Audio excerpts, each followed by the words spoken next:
G'day, Tin from Kaon here. Today we're having a chat about the LC200 Standalone Rear Roof Shelf. Now, installation's quite easy. We supply the captive nuts in the roof and you'll need to drill a hole for the M10 mount towards the front. We'll show you how to do that now.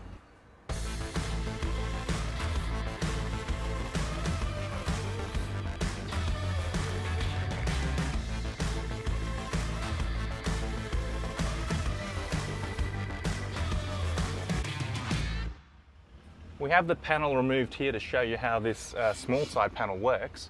So it helps tie in the handle mounts in the roof down to a really sturdy mounting point in the chassis here. This is an M10 mounting point.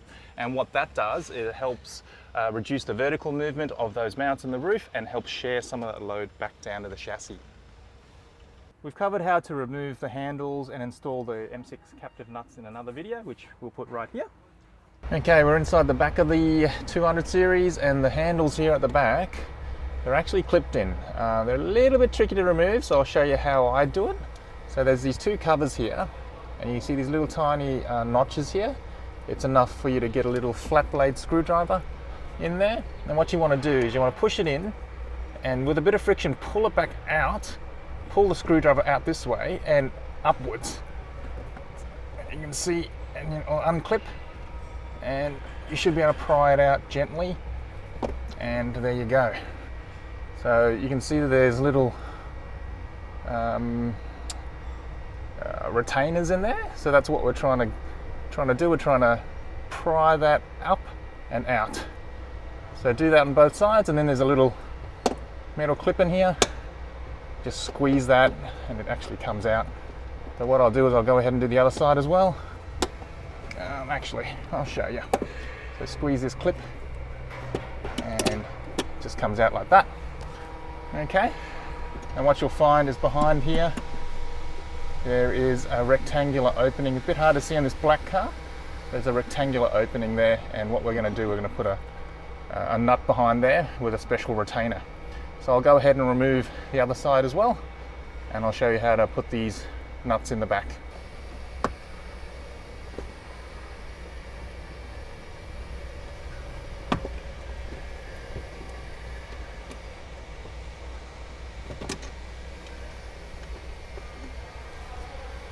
You'll have these nut blocks and retainers in the kit. Now I want to explain how these work because this is quite important. So we've got some, it's a TPU flexible clip retainer, and we've got the CNC machined aluminium nuts.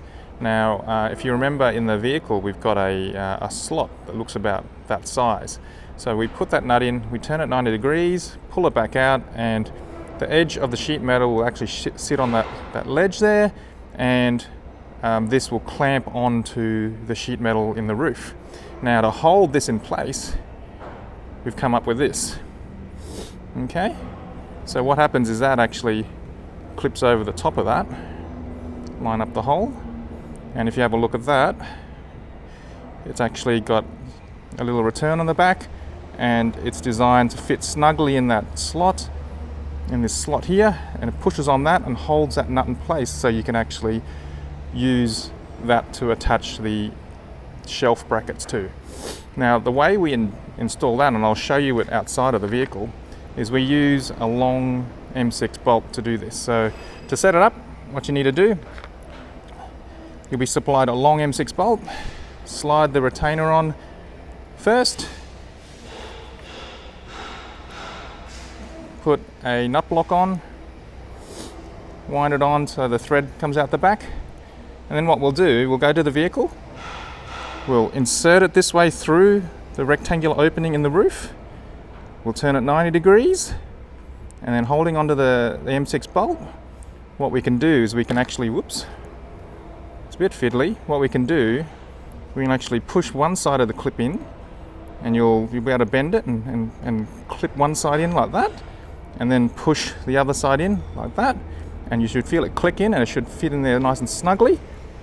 And then remove the bolt.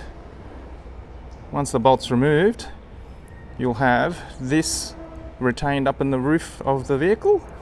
The plastic retainer holds it in place, and then when we tighten it down, it all clamps up and makes it nice and secure.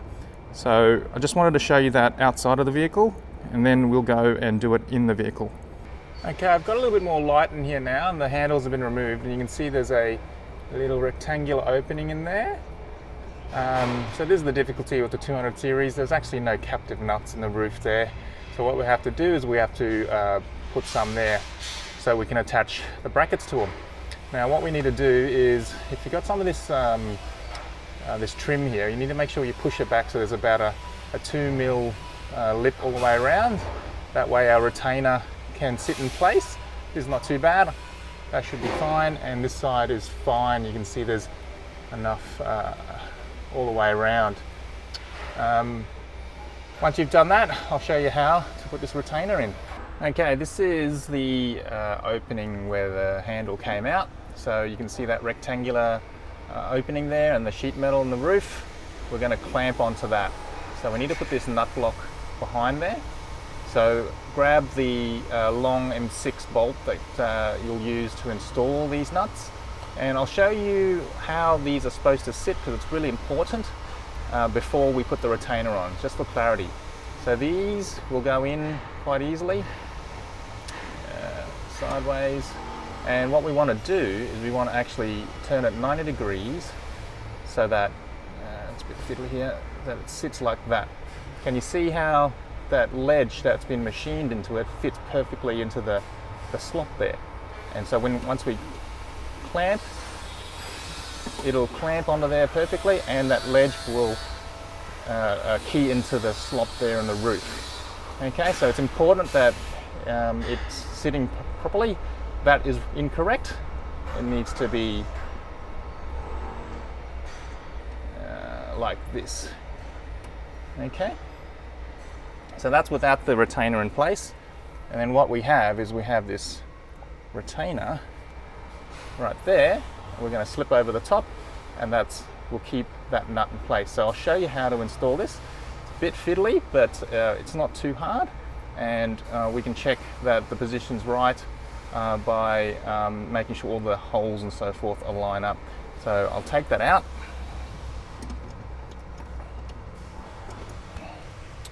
Now what we want to do, we want to set it up again. So we put the retainer, the nut retainer, on first. Make sure you get this in the right direction. Okay. You can see the little machined step in there. That is where the sheet metal will rest up on, and this is where it'll clamp up. So put it up inside. Now this is the fiddly part. Hopefully you can see without my hands getting in the way. So we want to turn that 90 degrees and get that sitting nicely. What we need to do actually is to move this up. Okay, so turn it 90 degrees, it's sitting really nicely there. And what I do is I push one side in first while I'm pulling back on that bolt. I've got one side up. Actually, got one side up. So I've actually got one side in, and then I'll push the other side in, and you should feel it lock in place. And what you want to do is you want to pull that towards you and just wiggle it to make sure that that spigot is lined up against the sheet metal there, and that's all sitting in there nicely, and you can feel that that's not moving anywhere. And then what we do, unwind the bolt, and the nut is being held in place. So we've got an M6 nut block behind there, and it's been held in place by this TPU nut retainer. Now that you've got the captive nuts in the roof, we want to drill a hole so we can access the captive nut down in the frame of the vehicle. So to do that, we've supplied a template. Cut that out carefully, but before you do that, just check the scale to make sure that it's the right size. Now, I'm putting some blue tack on the back to position it on the vehicle. You can use sticky tape too. I'll show you how to position it. Now, it's important to get this bottom edge aligned with the crease in the plastic and this little radius here. So I've got the bottom edge lined up, nice, and that should mean that the top edge lines up as well. Now, the bits of blue tack in there, hold it in place. Now, importantly, You want to make sure there's no air gap in the middle there, and that is in position. And we've got the drill center mark there.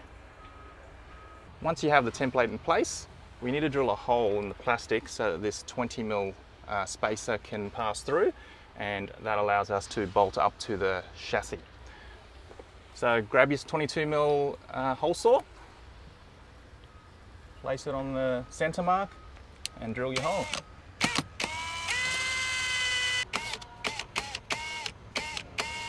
And then remove it.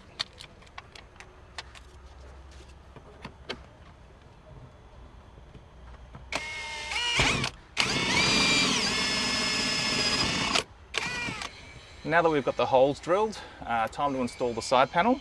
So you'll need M10 bolt, the 25mm spacer, and what we'll do is we'll just attach it to the bottom first. We'll pass the bolt and the washer through the bottom there.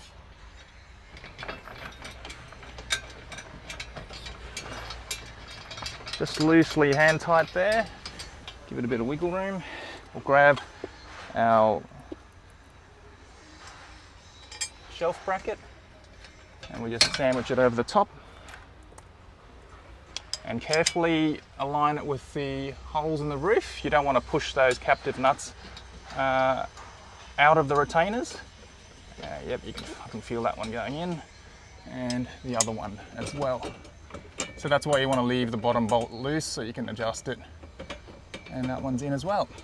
Okay, here's my 10mm. Tighten those ones up first.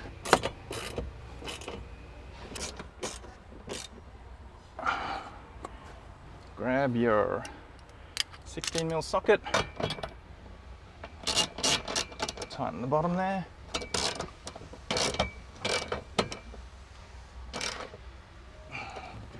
Nice and secure. Next step, attach the rear fence to the shelf. So that just sits on the back there, on the top of the flange. We got some M5 bolts and nuts. Just put those in place first.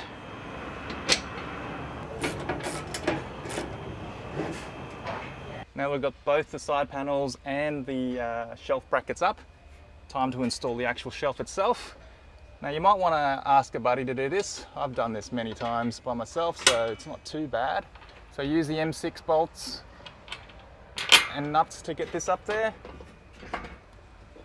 There's a couple of positions in the shelf there. We've decided to push this one all the way back, but you can have it further forward too. So just M6 bolts and nuts, tighten her up.